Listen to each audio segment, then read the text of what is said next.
এবারে সন্তোষ মিত্র স্কয়ারের মেগা চমক কিন্তু 11D শো।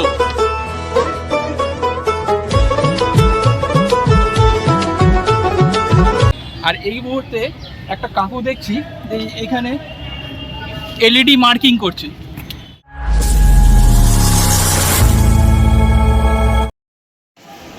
কলকাতার ব্যস্ততম রেল স্টেশন শিয়ালদহ।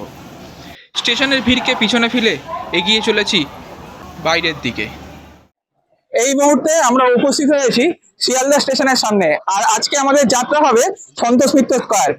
2024 সন্তোষ মিত্র স্কয়ারের পুজো কিভাবে হচ্ছে সেটা দেখবার জন্য।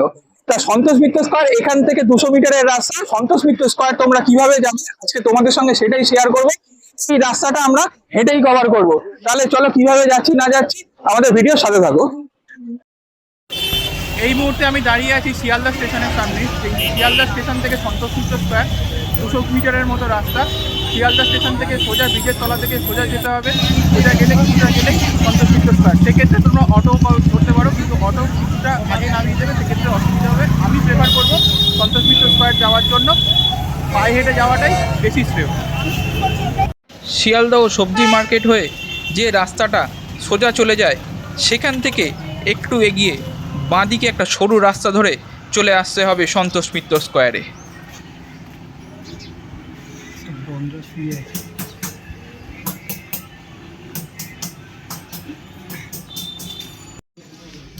সন্তোষ মিত্র স্কয়ার যাওয়ার জন্য ঠিক এই 3 মাথা মোড়টা পড়বে। এই মোড়টা থেকে ঠিক ডান দিকের রাস্তাটা, এই রাস্তার সামনেই দেখা যাচ্ছে যে সন্তোষ মিত্র স্কয়ারের গেট। এবার যেখানে পুজোটা হয় সেখানে গিয়ে কথা বলবো। অবশেষে এসে পড়লাম সন্তোষ মিত্র স্কয়ারে। মেন গেট দিয়ে ঢুকে পড়লাম উদ্যান চত্বরে।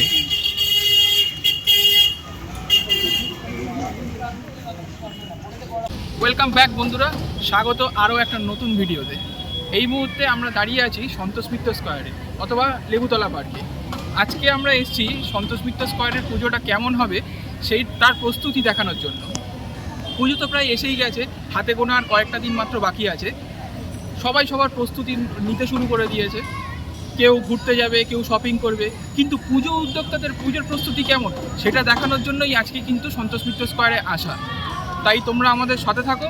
সন্তোষ মিত্র স্কয়ারের পুজোটা কেমন হচ্ছে পুরোটা ঘুরিয়ে দেখাবো, কোথায় কি আলোকসজ্জা বসবে না বসবে পুঙ্খানুপুঙ্খ দেখাবো। তাই ভিডিওটা স্কিপ করবে না, এন্ড পর্যন্ত দেখতে থাকো এবং ঘুরে ঘুরে দেখতে থাকো সন্তোষ মিত্র স্কয়ারের পুজোর প্রস্তুতি।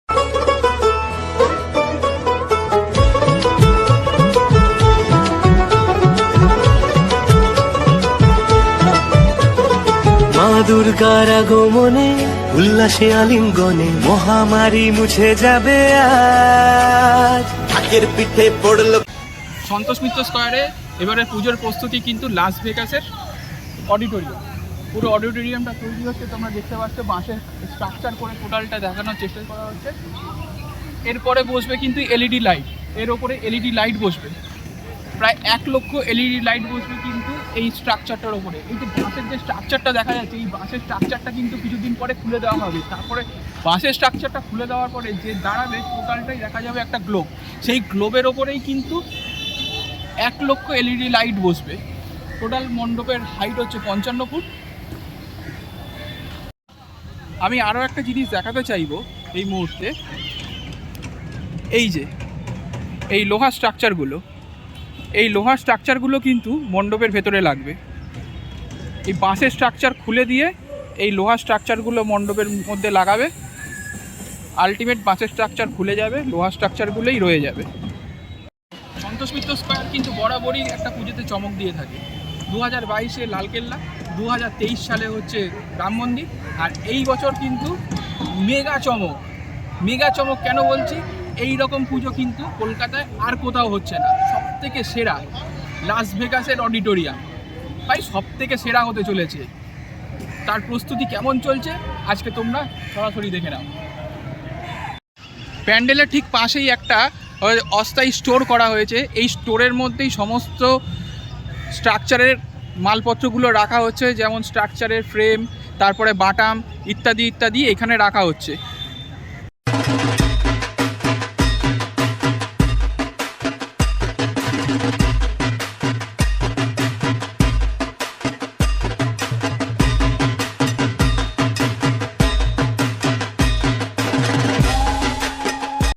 এই দাদারা কিন্তু ওপরে কিন্তু রঙের কাজ করছে, কিন্তু এই স্ট্রাকচারের ওপর রঙের কাজ করছে। এই রঙের কাজ কিন্তু শেষ হয়ে যাওয়ার পরেই কিন্তু এর ওপরে বসবে কিন্তু এলইডি লাইট।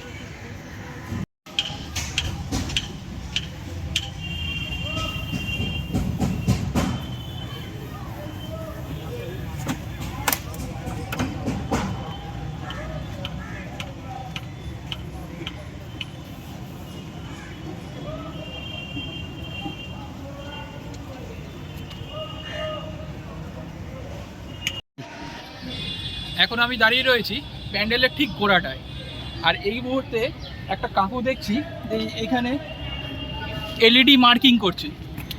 কাকু বলছি যে এটা যে মার্কিং করছে, এটা কি এলইডি মার্কিং করছো? মোটামুটি এলইডি লাইটটা কবে থেকে লাগানো চালু হবে? কাল থেকে চালু হয়ে যাবে। এইখানে শুনছি নাকি এবারে 11D শো দেখাবে তোমরা? একেবারে সত্যি, কাকুর সঙ্গে তো কথা বলে যা বুঝলাম, এবারে সন্তোষ মিত্র স্কোয়ারের মেগা চমক কিন্তু 11D শো, কেউ মিস করবে না কিন্তু। আর আমি চেষ্টা করব ফার্স্ট ডে ফার্স্ট শো দেখানোর জন্য চেষ্টা করব আমার চ্যানেলে, কিন্তু কেউ আসতে ভুলো না। সন্তোষ মিত্র স্কোয়ারে কিন্তু এবারের মেগা চমক কিন্তু 11D শো।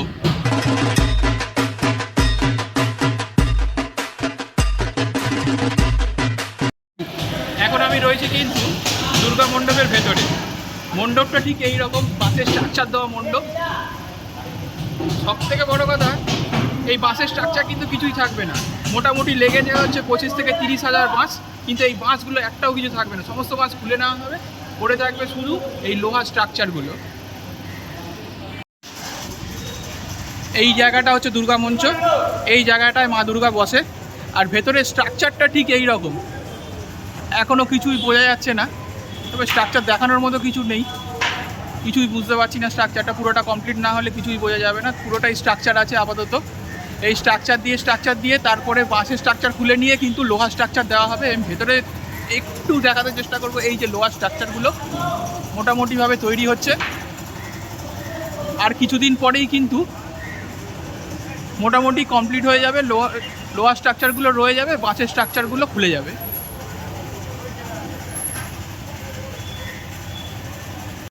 আর এই জায়গাটা দিয়ে কিন্তু ঠাকুরকে মণ্ডপে প্রবেশ করানো হয়, কিন্তু আমি দেখছি যে এই জায়গাটা লোহার স্ট্রাকচার অলরেডি হয়ে গেছে। তা আমার ধারণা কিন্তু এই লোহার স্ট্রাকচারগুলো যখন মণ্ডপে ঠাকুর ঢোকানো হবে সেই সময় কিন্তু খুলে দেওয়া হবে। প্রতিবারের মতো কিন্তু এন্ট্রি গেট কিন্তু সেমই রয়েছে এবং এক্সিট গেটও সেমই রয়েছে। কিন্তু